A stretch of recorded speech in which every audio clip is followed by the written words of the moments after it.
ಶಕ್ತಿ ಯೋಜನೆಯ ಬಾಕಿ ಹಣ ಬಿಡುಗಡೆ ಮಾಡಿ ಸಾರಿಗೆ ಇಲಾಖೆ ಕಾರ್ಯದರ್ಶಿಗೆ ಕೆಎಸ್ಆರ್ಟಿಸಿ ಎಂಡಿ ಪತ್ರ 5,418 ಕೋಟಿ ಬಿಡುಗಡೆ ಕೋರಿ ಮನವಿ. ಪ್ರಿಯಾಂಕ್ ಖರ್ಗೆಗೆ ಆರ್ಎಸ್ಎಸ್ ಫೋಬಿಯಾ, ಕಾಂಗ್ರೆಸ್ ವಿರುದ್ಧ ಬಿಜೆಪಿ ಕೆಂಡಾಮಂಡಲ. ವಿಧೇಯಕದಲ್ಲಿ ಆರ್ಎಸ್ಎಸ್ ಬಗ್ಗೆ ಇದೆಯಾ ಅಂತ ಗೃಹ ಸಚಿವ ಪ್ರಶ್ನೆ. ಜಿಎಸ್ ಪಾಟೀಲ್ ಸ್ಪೀಕರ್, ಸಲೀಂ ಅಹಮದ್ ಸಭಾಪತಿ.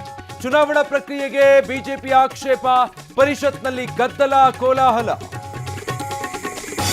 ಗುಟ್ಕಾ ನಿಷೇಧಕ್ಕೆ ಶಾಸಕರ ಅಸಮಾಧಾನ, ಆರೋಗ್ಯ ಇಲಾಖೆ ಕಾರ್ಯದರ್ಶಿಗೆ ಸಿಎಂ ತರಾಟೆ, ಆದೇಶ ವಾಪಸ್ಗೆ ಡಿಕೆ ಸೂಚನೆ. ಮನೆ ಮುಂದೆ ಬಿಟ್ಟು ಬೇರೆ ಎಲ್ಲಿ ನಿಲ್ಲಿಸಬೇಕು, ಪಾರ್ಕಿಂಗ್ ವ್ಯವಸ್ಥೆ ಮಾಡದೆ ದಂಡ ಅನ್ನೋದು ಸರಿಯಲ್ಲ. ಆಪರೇಷನ್ ಪಾರ್ಕಿಂಗ್ಗೆ ಬೆಂಗಳೂರಿಗರ ಆಕ್ರೋಶ. ಕರೂರು ಕಾಲ್ತುಳಿತದಲ್ಲಿ ಮೃತಪಟ್ಟವರ ಕುಟುಂಬಕ್ಕೆ ರಿಲೀಫ್, ಮದ್ರಾಸ್ ಕೋರ್ಟ್ ತಡೆ ಆದೇಶ ತೆರವು. ಕೆಲಸ ಕೊಟ್ರೆ ತಪ್ಪೇನು ಎಂದ ಸುಪ್ರೀಂ ಕೋರ್ಟ್.